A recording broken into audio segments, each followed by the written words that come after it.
C'est au palais du 15 janvier de N'Djamena, la capitale tchadienne, que les chefs d'État du G5 Sahel se sont retrouvés les 19 et 20 novembre 2015 pour discuter développement et surtout sécurité dans la bande sahélo-sahélienne. Parmi les 5 chefs d'État du G5 Sahel qui ont pris part au sommet, le président du Faso, Michel Kafando, le président mauritanien, Mohamed Ould Abdelaziz, le président malien, Ibrahim Boubacar Keïta, le Nigérien Mahamadou Issoufou et le Tchadien Idriss Déby Itno, président hôte du sommet. Consacré à la sécurité et au développement dans la région, le sommet s'est ouvert par l'annonce contre toute attente de l'attaque terroriste et la prise de 127 otages en cours à l'hôtel Radisson de Bamako, au Mali, un des 5 pays membres du G5.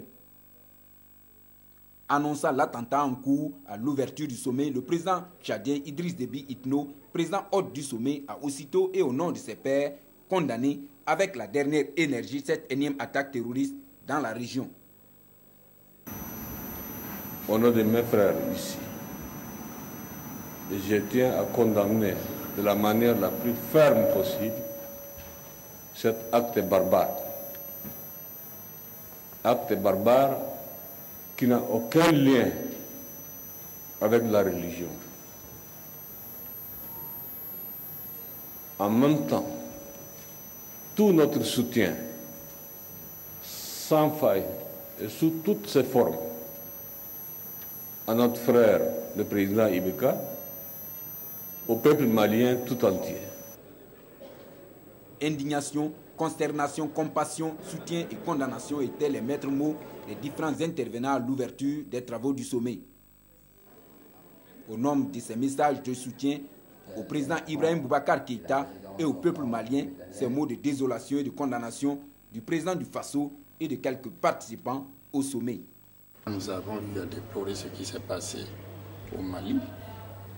La conférence a condamné fermement les actes, les prises d'otages à l'hôtel Radisson à Bamako et a soutenu fermement le président malien et le peuple du Mali dans leurs efforts de toujours continuer à rechercher la paix. On a tous été choqués par l'attaque aujourd'hui à Bamako, mais nous comprenons de plus en plus que ça va être des problèmes récurrents et que donc il faut s'atteler à la tâche de démanteler tous ces réseaux. Et ce qui vient de se passer au Mali, juste quand on est tous rassemblés ici, montre de plus en plus que la sécurité, le terrorisme, les conséquences des inégalités de développement sont des menaces et des causes communes pour tous.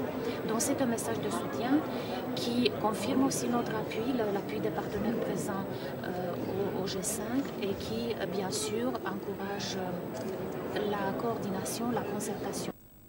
En 2 semaines, les terroristes ont frappé l'Égypte, le Liban, la Russie, la France, mais aussi le Nigeria, le lac Tchad et ce 20 novembre encore Bamako, la capitale du Mali.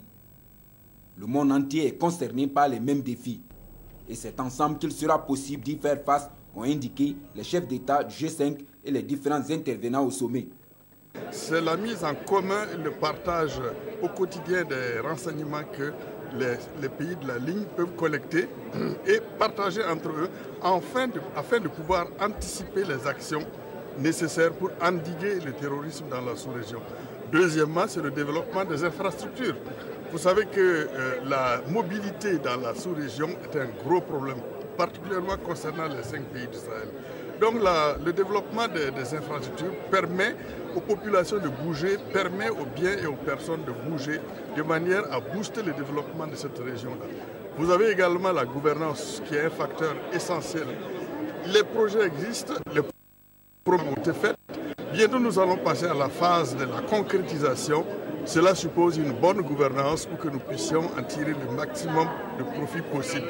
Enfin, vous avez tous les autres aspects concernant la promotion de la femme et de la jeunesse qui sont des éléments extrêmement importants qu'il faut prendre en compte pour stabiliser cette région par la sécurité et par le développement.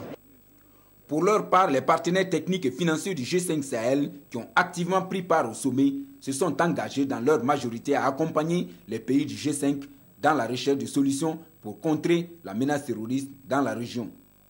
L'Europe est ciblée, le monde arabe, les États-Unis et l'Afrique sont également touchés. La coopération internationale doit désormais prévaloir pour faire face au terrorisme, a indiqué la représentante de l'Union européenne pour le Sahel. Et cela doit se traduire aujourd'hui par des actions concrètes, tant au plan financier que matériel, mutualiser les moyens autres que les moyens militaires, ont tous indiqué à la tribune du sommet. Déjà, pour lutter contre Boko Haram et le terrorisme dans la région, 50 millions d'euros sont annoncés par l'Union européenne pour financer et soutenir la force multinationale conjointe sur le terrain. Comme exemple, l'Union européenne appuie la force militaire multinationale qui combat Boko Haram sur le lac Tchad.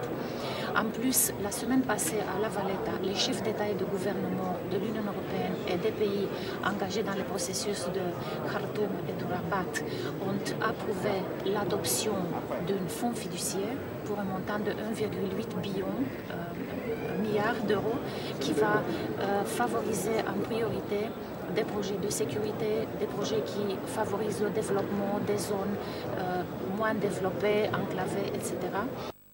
D'autres mesures non moins importantes sont annoncées pour lutter contre la radicalisation des jeunes, les migrations et surtout apporter des réponses efficaces à ces préoccupations et aux priorités du développement de la région. À titre d'exemple, la BADEA et le Fonds saoudien de développement envisagent de mettre à la disposition des pays du G5 des lignes de crédit pour la microfinance et le financement des petites et moyennes entreprises. À la suite des différents engagements, le président mauritanien, président en exercice sortant du G5 Sahel, a dressé le bilan de l'organisation un an après sa création intervenue en février 2014 à Nouakchott. Pour Mohamed Ould Abdelaziz, force est de constater aujourd'hui que l'ensemble des instruments normatifs et institutionnels conçus pour le G5 sont opérationnels. Nous avons identifié dans ce cadre un portefeuille de projets prioritaires, structurants et à vocation régionale.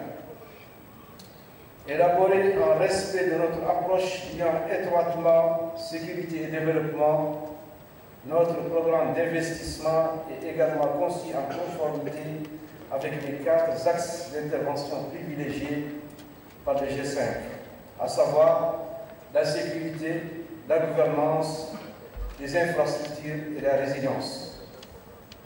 En février 2014, lors du premier sommet du G5 à Nouakchott, j'appelais à une renaissance sahélienne, faisant écho au rayonnement mémorable de nos cités et royaumes de l'âge d'or du Sahel. Aujourd'hui, ma conviction demeure la même, le Sahel n'a pas seulement une grande histoire derrière lui, il a incontestablement aussi un avenir radieux à notre portée. Ce deuxième sommet ordinaire des chefs d'État du G5 Sahel consacré à la sécurité et au développement sous-régional sur lequel on planait l'ombre de l'attentat et de la prise d'otages de Bamako a pris des engagements forts pour lutter contre la menace terroriste. Les chefs d'État ont décidé de la création d'une école de guerre du G5 Sahel en République de Mauritanie. Un centre de formation militaire qui sera fonctionnel dès 2016.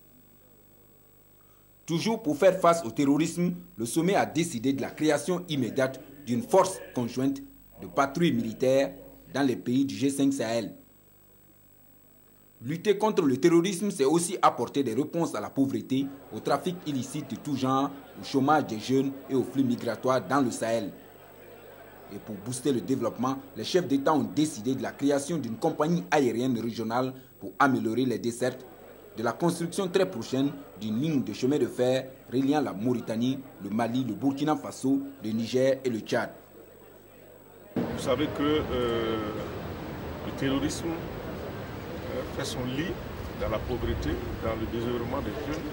Et donc les résolutions qui ont été prises dans le sens du développement économique effectivement, de notre région sont à mon avis très pertinentes. Les bailleurs de fonds, les partenaires techniques et financiers que nous avons rencontrés hier se sont engagés à être totalement mobilisés pour nous suivre. En tout cas, toutes les interventions qui ont eu lieu, toute la matinée d'hier, ont été dans ce sens. Donc, je suis conduit en tout cas à penser que c'est très réaliste. Le sommet a souhaité de toute urgence la formulation de projets structurants dans les secteurs des infrastructures routières, ferroviaires, énergétiques et agricoles, avec le soutien des partenaires techniques et financiers qui qui ont activement pris part au sommet. Préoccupés par la situation des jeunes, les chefs d'État ont dit être conscients que le G5 constitue un espace d'origine et de transit des migrants et qu'il ne saurait y avoir de développement et de sécurité sans une jeunesse saine, éduquée et épanouie à même de contribuer à l'effort et au progrès national. Il est de notre devoir de les fixer et de les orienter vers des activités génératrices de revenus à même de leur permettre de se prendre en charge. Il en est de même pour les femmes. C'est la seule voie du salut. Je lance à cet effet un appel à nos partenaires de nous soutenir dans cette démarche. Le président tchadien Idriss Déby, président en exercice entrant du G5 Sahel, a salué les importantes résolutions du sommet avant de réaffirmer son engagement à poursuivre et à consolider les actions déjà entreprises par le G5. Pour sa part, le président du Faso, Michel Kafando, a réaffirmé la disponibilité et la volonté du Burkina Faso à participer à la recherche d'une véritable stabilité de la région. Le Burkina doit avoir confiance au G5 Sahel. Le Burkina doit mettre tous les atouts nécessaires pour que ce groupe-là fonctionne. Et le Burkina doit avoir pleinement confiance dans cet instrument-là. Parce qu'en réalité, ce qu'il faut observer, c'est un groupe beaucoup plus structuré, beaucoup plus logique, j'allais dire. En tout cas, je peux vous dire que c'est une conférence fort réussie, positive, parce qu'elle ne s'est pas contentée de faire des déclarations comme on a l'habitude de le faire. Elle a mis en place des projets concrets. En marge du sommet, Michel Kafando a accordé 2 audiences. L'une au chargé d'affaires du Luxembourg au Burkina Faso et l'autre à l'envoyé spécial du secrétaire général des Nations Unies pour le Sahel. Avec les 2 émissaires, il a surtout été question du G5, de la sécurité sous-régionale et des élections législatives et présidentielles qui se profilent à l'horizon au Burkina. Nous avons eu l'occasion d'échanger un tout petit peu sur la manière dont se font les préparatifs et la confiance que nous avons de notre côté que tous les préparatifs semblent aller vers une bonne organisation. Il y aura beaucoup d'observateurs internationaux et nous comptons donc avoir des élections crédibles. On a fait le constat de l'utilité du G5 Sahel, de l'utilité et des formes de plus en plus étroites de collaboration qui ont été suscitées par la mise en place de ce mécanisme. Donc, il y a eu un certain nombre de recommandations qui ont été faites qui, à mon avis, aideront cette région du Sahel à confronter les défis qu'elle a en face. La veille du sommet, les chefs d'État du G5 Sahel et tous les invités à la rencontre ont eu droit à un buffet offert par le président Idriss Déby Itno, président hôte du sommet. Buffet au cours duquel les invités ont pu admirer et découvrir quelques facettes de la culture tchadienne. Le président du Faso a regagné Ouagadougou en fin d'après-midi ce 20 novembre 2015 après un séjour de 48 heures passées au bord du lac Tchad.